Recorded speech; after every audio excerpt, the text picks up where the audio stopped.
Yes. So just a note on grading, at least my version of grading. If I check everything I look at just so I can know I looked at something. And so if you see a check, that's a good thing. If you see an X, that's a bad thing. Unless it's the letter X, because like you forgot to write it down and I'm putting it in there for you maybe. And then there's variations in between. So a check with a little line on the end, that means there was a minor error.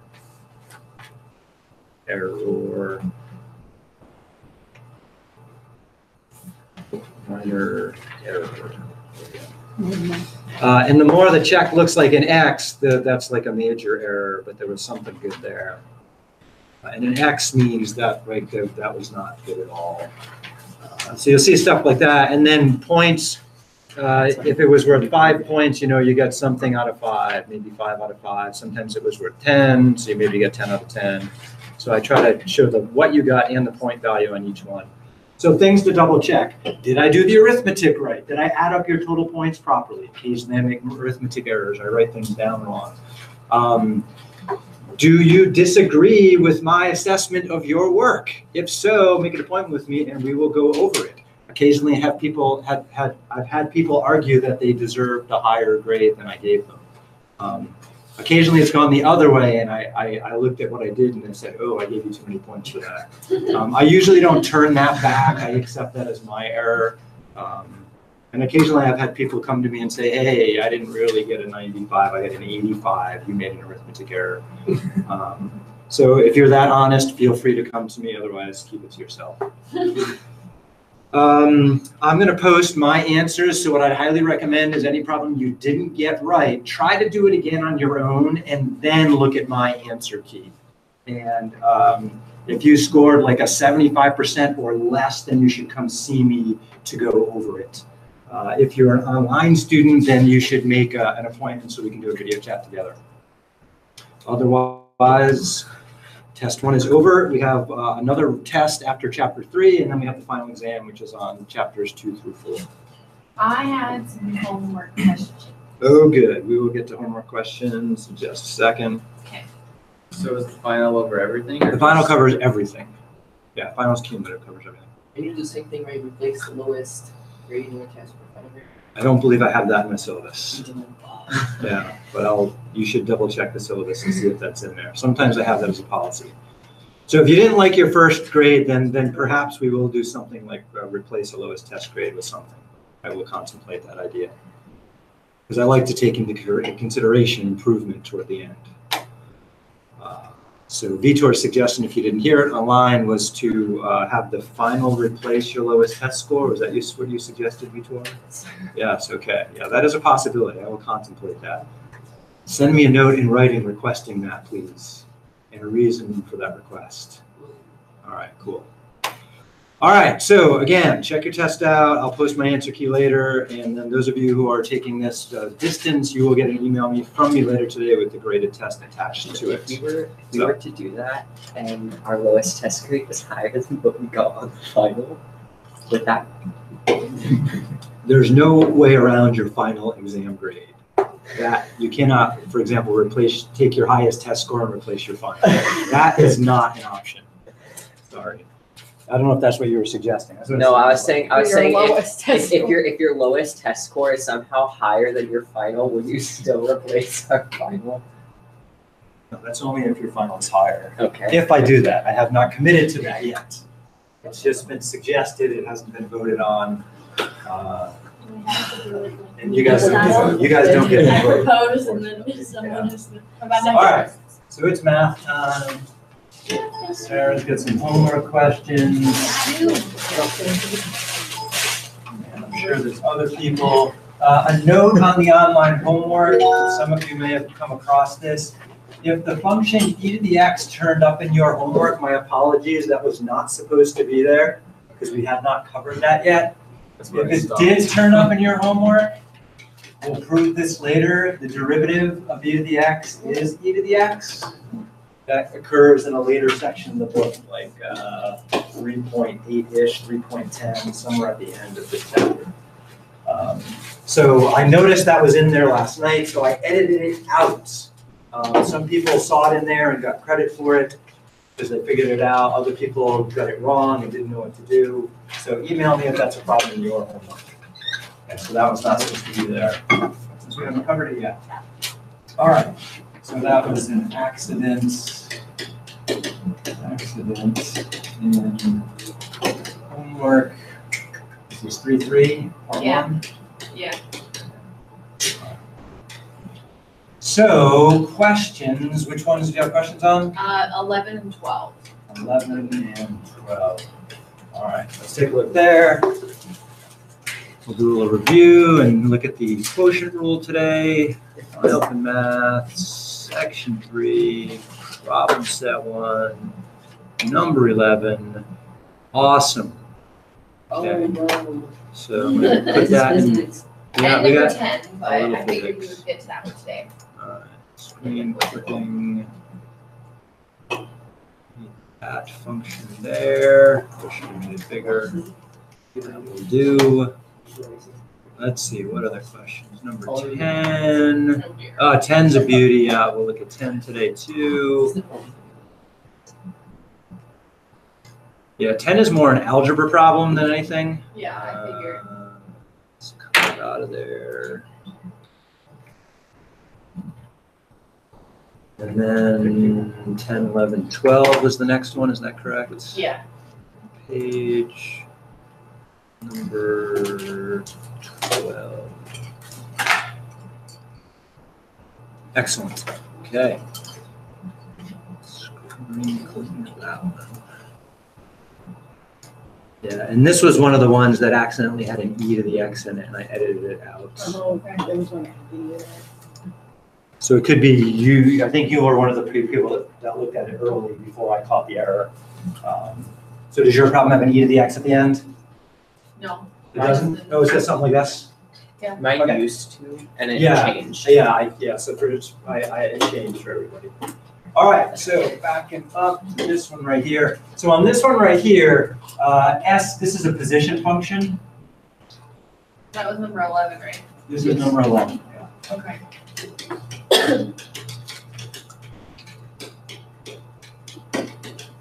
So that means this here is measured in meters, m. Mhm.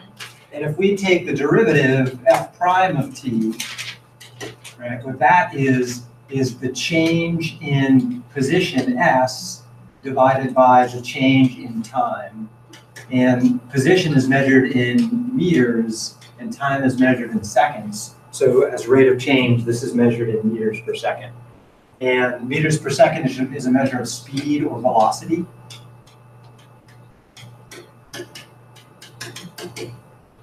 Velocity. And the way to think about speed and velocity physics-wise is speed is equal to the absolute value of velocity. So velocity takes into consideration direction, so you have positive speed or negative speed. And then the other thing we're going to need to consider here is acceleration.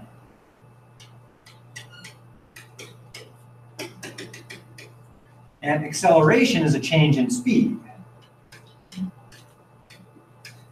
or velocity.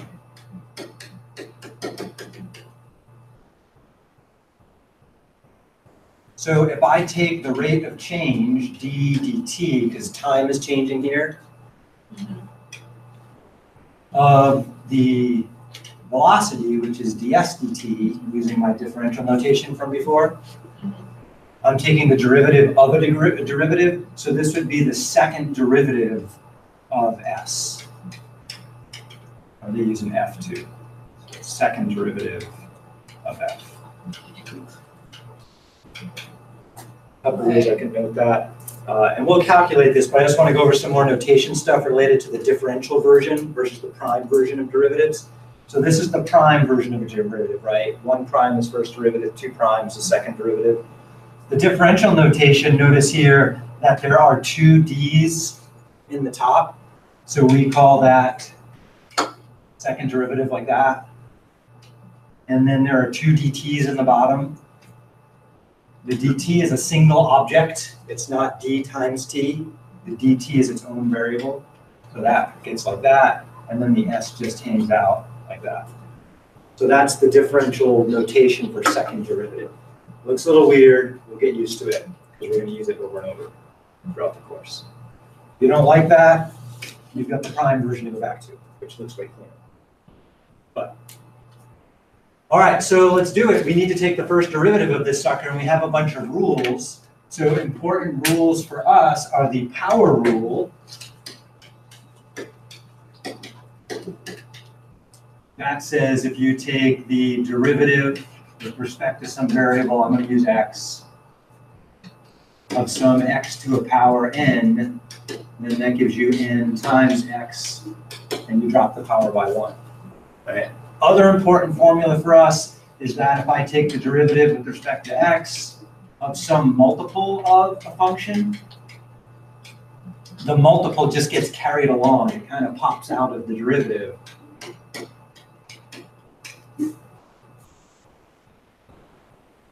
And other important one is if we take the derivative of a sum or a difference, f of x plus or minus g of x, then I get f prime of x, and if it was a plus, it's a plus, if it was a minus, it's a minus, g of prime of x. So I need those three formulas here to shortcut this problem and get a derivative. Otherwise, I have to use the limit definition, which I think at this point you guys are all happy to avoid. Yes, please. Yeah. All right, so what was this function again? 6t cubed, 5t, and 9. So I have 6t cubed, 5t, and 9. So this third formula here says I can take the derivative of each piece of the sum separately. The second formula says I can just hang on to that 6 and just think about t cubed on its own. Okay, so what's the derivative of t to the third power? 3t squared. Then I have to multiply that by 6, so I get 18. T squared would be the derivative of that first one right there. So then I can just ignore the 5 for a second and just take the derivative of t to the first power, Just one. which is just 1. 1 times 5 is 5. And then the derivative of a constant, anybody remember? Cancel. Is 0. So we don't have anything to do there. Dylan, did you have a question? No.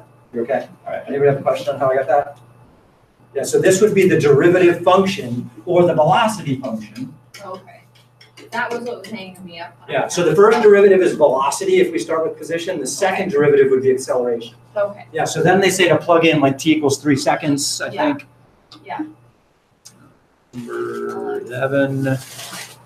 What did they give me? 3 seconds. Yeah, so here I would enter my 18t raised to the second power. It's 5. And then I plug in 3 into that. And again, when you type stuff in, you should read what they give you down here, possibly click more, and you're hoping for a syntax okay after you type an expression. So I got that. If I plug in 3 to that, I get 3 squared is 9, 81, 162 plus 5 is what, 167? Sure. Somebody check that for me? It is. It is, okay. I had a lot of coffee, arithmetic's going great today. All right, so 167 meters per second is what I believe. How could I check that? Any thoughts? One way to check it would be to think about it graphically. If I plug in 3 into the velocity equation, I could also consider that a slope equation. So 167 would be the slope of the line when t equals 3 for a tangent curve on this sucker. And you could grab Desmos and check that out, see if it looks all right. There's really no other way to check it. Acceleration means find the change in velocity over time, instantaneous change. So that means we just have another derivative. We have to take the derivative of this sucker right there. So acceleration is the rate of change, instantaneous, of velocity. My velocity equation is 18t to the second plus 5. So So applying our rules again, the 18 is just chilling while I think about t squared's derivative, which is just 2t. Then I multiply by 18, and I think that's what, 36t? The derivative of a constant function, because a constant function is flat, right? The derivative is 0. Nothing to add on there. So this should be acceleration. The acceleration function. And then I plug in t equals 3 to that to figure out how it's accelerating at that moment. Okay. And we'll do more with that in the next section too. All right, so let's see, what do we get? A 36t? Yeah. And then 3 times 36 is 130 something, 8? No, yes, maybe? 3 times 36, anyone? 108? Ah, I was wrong. All right, so much for coffee helping me with arithmetic there. Woo, I got it. All right, let's back up and do number 10. Ooh, that's a beauty. Look at that sucker. Love it. Okay, so what do we know? Well, the main things we know right now are these rules right here. So I have to figure out how to make that equation fit these rules. We can totally do that. Pull the bottom up. Yeah. So we're just going to do a little jiggery pokery on that right there. So let's see. Everything needs to be powers. So or we could, pull the bottom up. So we get a few different things to do. So I have to rewrite f of x in order to work with this. So I'll do it in a couple of stages. The 7's chilling there. X to the 6th is cool. I like that. But square root of x is going to be x to the 1/2. And then I'm going to write that. I'm going to do plus -5 and just call that -5, if that's okay. X squared in the bottom becomes x to the -2 in the numerator. And the square root of x in the denominator becomes what in the numerator? It's the negative one. -1/2. Yeah. So we did use the product rule, so I could use the product rule here and there, but the product rule is very complicated. I'd rather not use it if I don't have to. So instead, I think I'll just simplify that algebraically. So 6 plus 1/2 is 6.5. Mixed numbers are very dangerous in algebra and calculus. They should be avoided at all costs. So 7/2. So that would be, let's see, 6 halves would be 12 halves, plus 1/2 would be 13 halves. So this is x to the 13 halves. Over here, I'll have -5 times x to the -5 halves, right? -5 halves. Now I'm at a place where I can apply those simpler 3 rules I had up on the board a minute ago. So the 7, so defined, switch colors, f prime of x.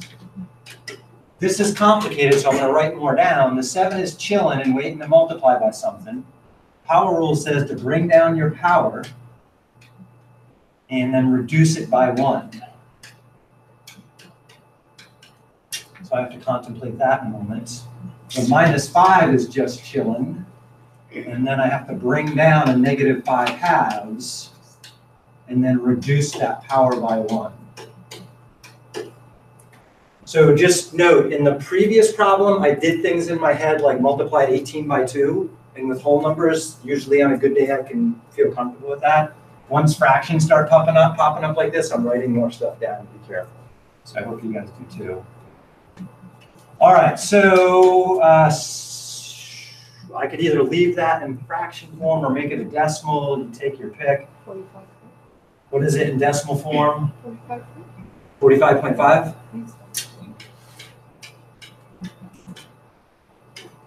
And then 13 halves minus 2 halves would be 11 halves. Is that right? And then here, that's going to do a positive 25 over 2 is 12.5. Is that true? So 12.5 x to the negative minus would be, that would take it up to -7 halves, right? So that is one version of the first derivative. There are many others. Now does it make, because I think the computer's gonna make you take it back into fraction. It doesn't say, I can't, sometimes it'll say don't use positive, don't use negative exponents, don't use fractional exponents. It doesn't say that here, so I'm gonna just give it a whirl and see what happens. So 45.5 x raised parentheses, because the power is complicated, 11 halves, is that what we brought it down to? Plus 12.5 x raised to the parentheses negative 7 halves. And then I'm hoping for a syntax okay. And does that look good? I think that looks like what I had. All right, so I'm gonna submit and pray. Ooh, got it right. Okay. Yeah. If it did want me to rewrite it, then I'd have to undo all of that stuff I just did in terms of flipping things and adding exponents. And I think there was a previous one that asked us to do that, which Yeah, it's like number 8. number 8. Okay. Let's, Or, yeah. yeah. it's Okay. number Yeah. 8. Let's do number 8 because it's the same kind of problem. So what we'll do is I'm just going to give you guys a moment to try this without my assistance, and then I'll show you my version of it. Page, and then we'll move on to problem number 12.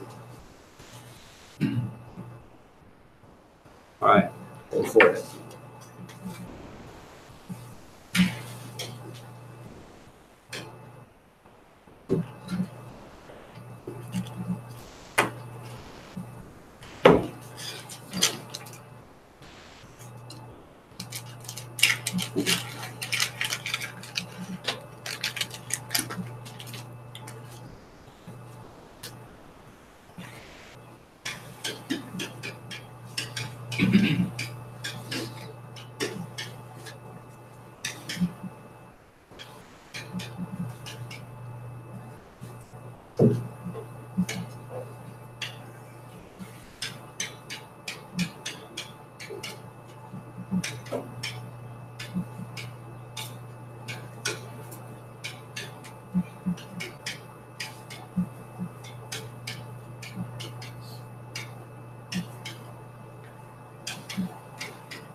I think that's what it should look like. If you did arithmetic in your head, you may have slightly less steps than I have. If fractions and positives and negatives screw you up, which they do me on some days, then write stuff down. Right? The more you write on paper, that frees your brain to double check stuff. Think about the whole problem.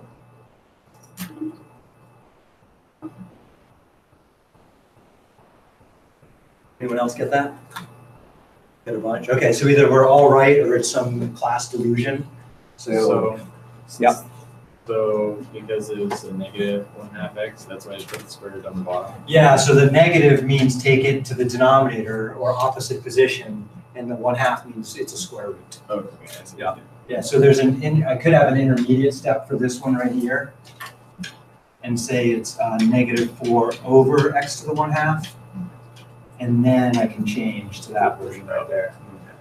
So that's a possible intermediate step. Other questions on this one? Okay. So type it in just for fun, -4 over. And if you have trouble typing stuff, right, you always have the editor here that can help you type stuff if you're not used to typing in this. Oops. See, was it a minus we ended up with there? Yep. 36 over x raised to the 7th. And that looks pretty much like what I typed, except that negative's in a different spot. That's okay. Woo! All right, cruising on, 12. So here, let's see, we have this function. We want to find the equation of the tangent line to the graph. So we need to find a couple ways to do it. the derivative function, plug in x equals 0, and then find the tangent equation. So we've done problems like this a harder way. We're going to do it now a slightly easier way. All right, so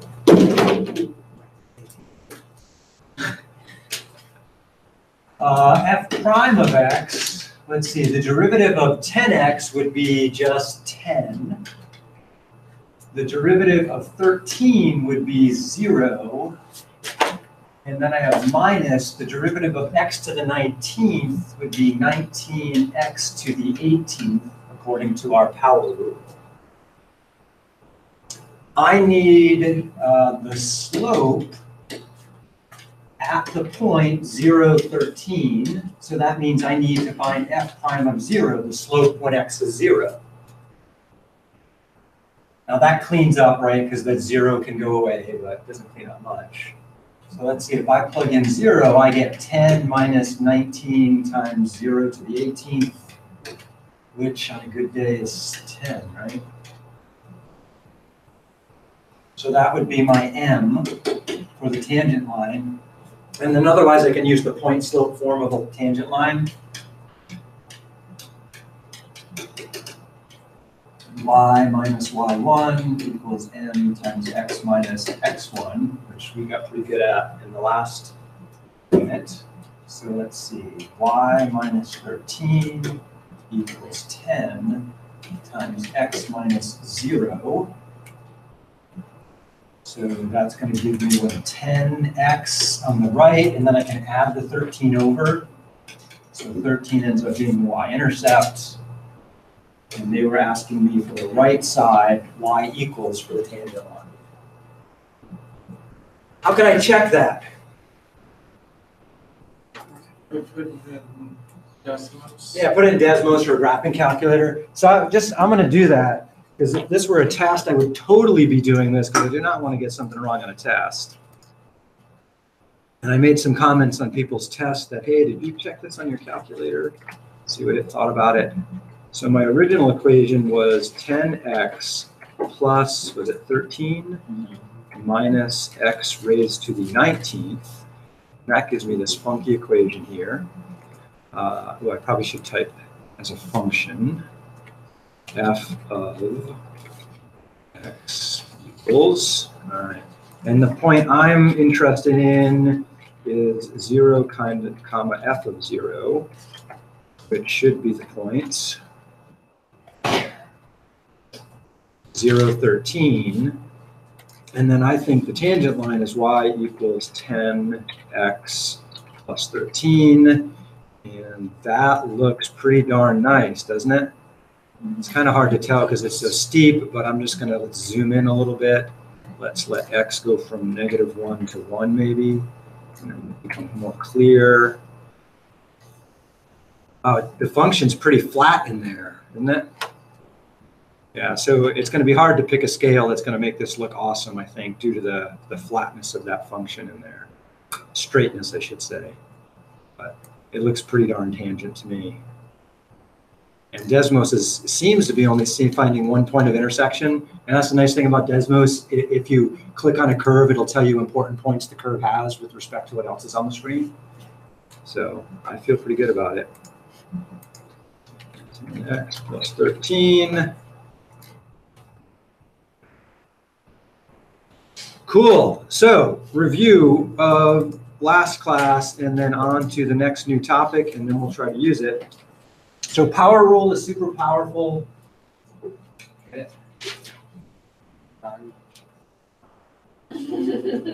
We got the product rule. Product rule. And the product rule says if you take the derivative of two functions that are multiplied together, it's not straightforward. There's a little funky action that happens. And so what you get is the first function times the derivative of the second function, or vice versa, plus the derivative of the first function times the second function. So basically you take the derivatives one at a time, multiplying by the other one, and then you add them up. Order of operations isn't much of a big deal. it could have been stated as f prime times g plus f times g prime, because the order that we add stuff doesn't matter, right? But the bottom line is, you get one function's derivative times the other function, and you get the other function's derivative times the first function, taking it in pieces like that. A place that we can double check that would be if we take, let's say, p of x to be, how about x squared plus x times 3x minus 8. So that's the product of two functions. We can do this a couple of different ways. The first way would be to use that product rule.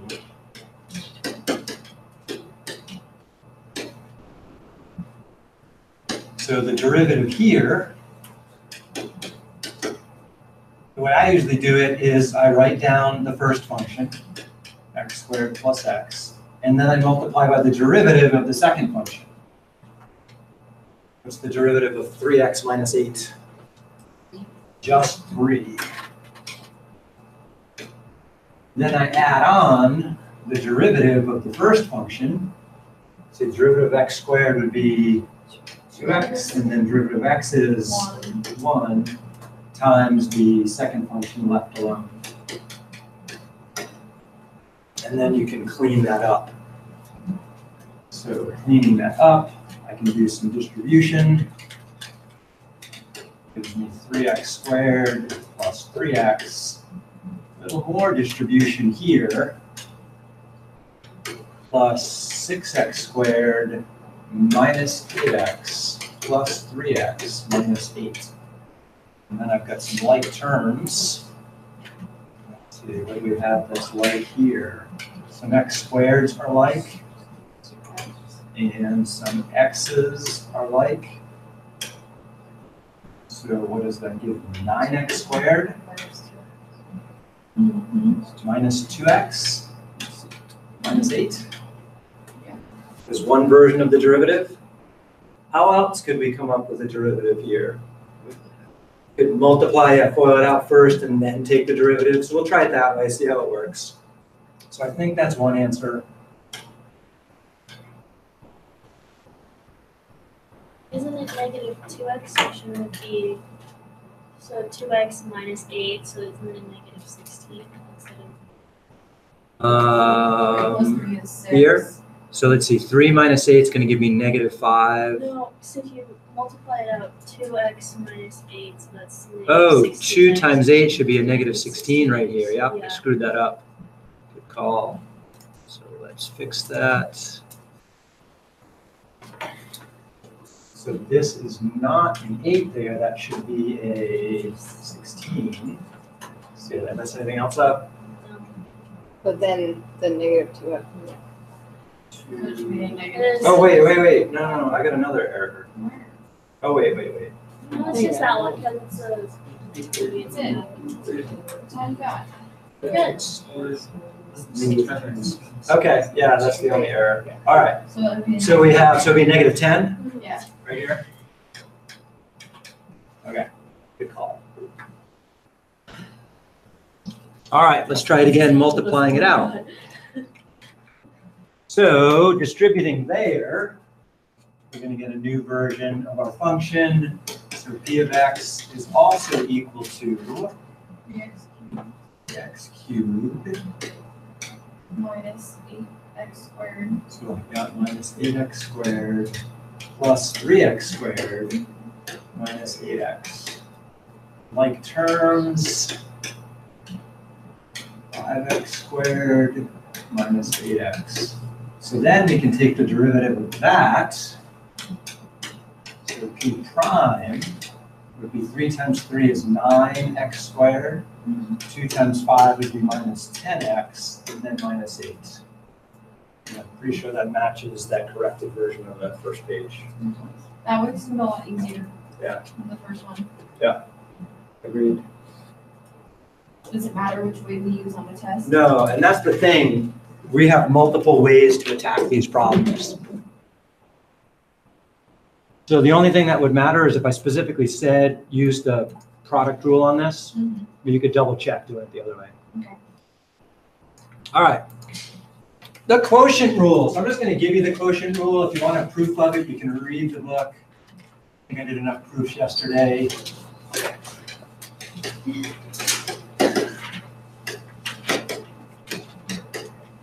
The proof in the book you find difficult, then we can go over it outside of class.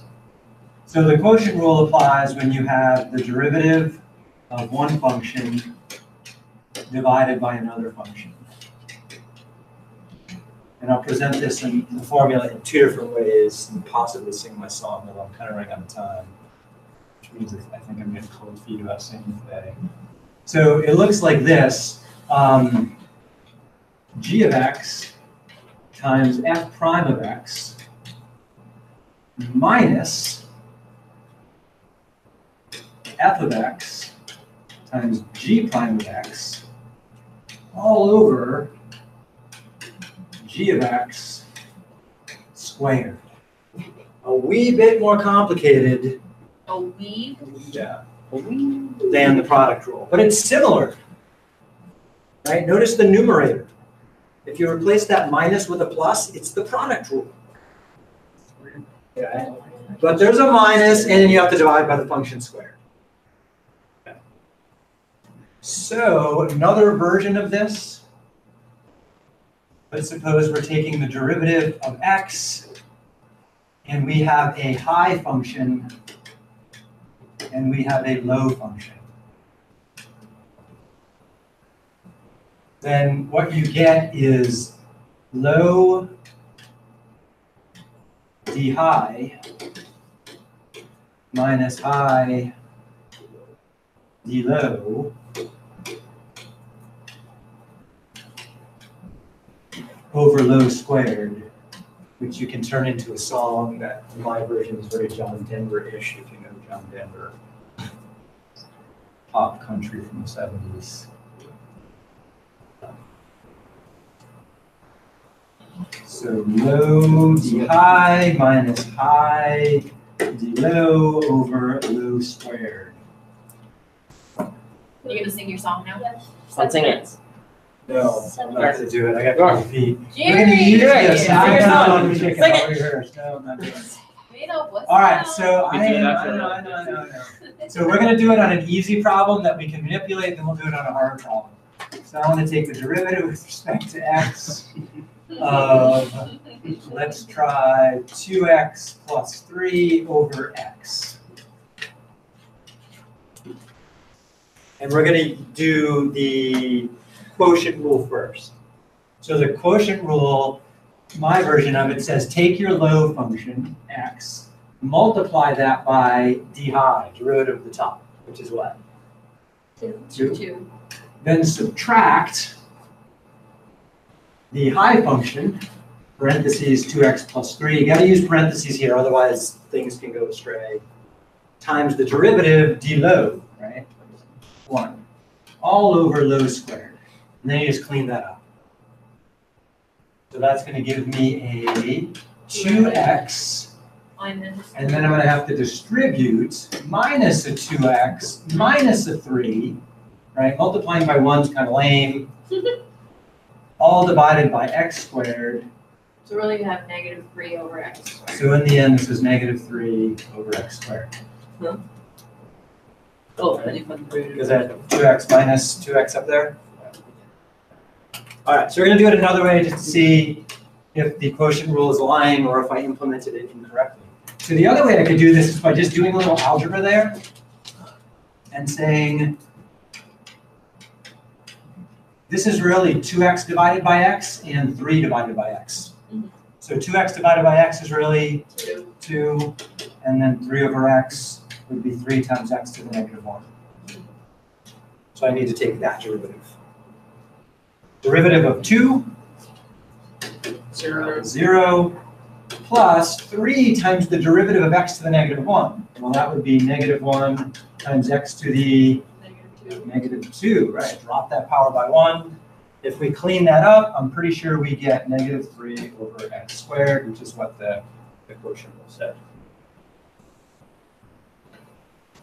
So sometimes you can use a different rule. So I'm going to give you another function that makes it harder to use a different rule. 5 minutes. 5 minutes, okay. So let's take the derivative with respect to x of, how about x squared plus 3x over 2x plus 1.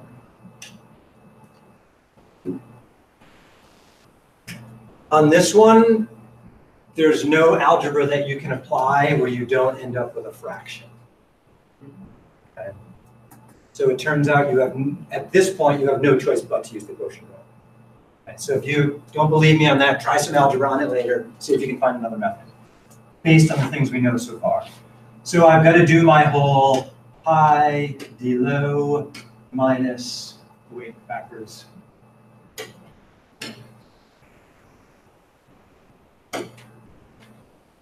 No, did I have that right? No, it's low low. d It's low d high. Okay.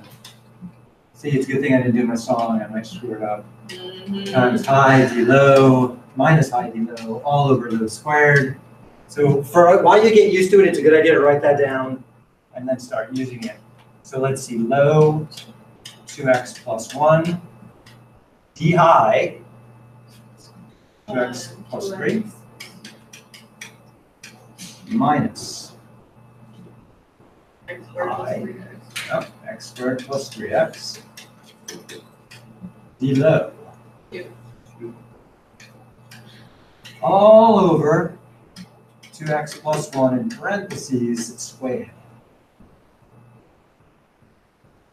And we got some cleaning up to do. I would recommend not carrying out the square in the bottom. Remember we talked about that before with rational functions. Clean up the numerator, leave the denominator factor.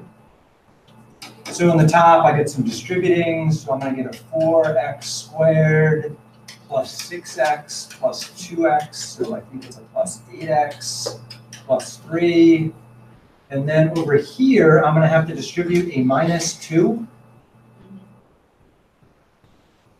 So that's going to give me minus 2x squared minus 6x.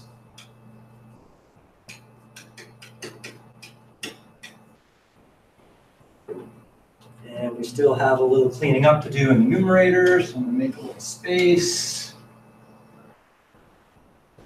Bringing that. Perfect.